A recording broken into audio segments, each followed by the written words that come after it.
Babatino, sadara unokona zvinondoda kumbomva. Maiti ndine zviro zvakawanda mari zvinoda kuita panapo mari. Chinyi unomudaro ngei? Kanya akadodori hako.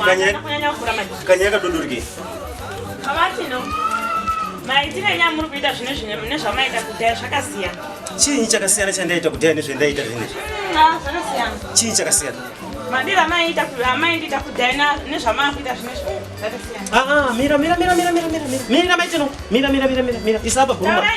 Mira. Isaba buruma. Inini ndoda kubvira maitino iwo. Chinyi?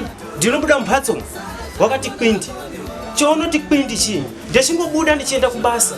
Anditi wasara watodzisa mvura yetii ndatokuona watopa online ndosaka weiona inini dziso rangu iri arisisiri pauri waswa rapa mwana wangu ndosaka weiona inini ndakapesera nyinyi kutengera inini. Sasa kemeramba kuti ndibate asi yangu munobata.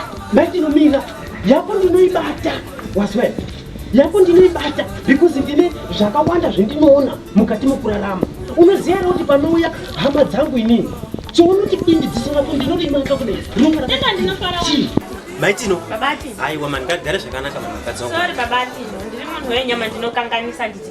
Asi zvimwe zvacho zvaunoona kuti ndinokanganisa ndidzoredzewo murume wangu. Anditi.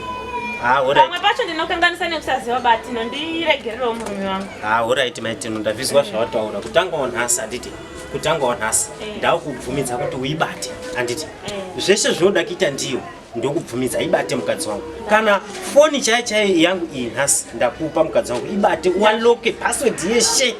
Unoita zvaunoda ndiyo. Kukanganisa kunowanikwa mu life. Ndazvizwa mwamuna wangu washuma. Alright.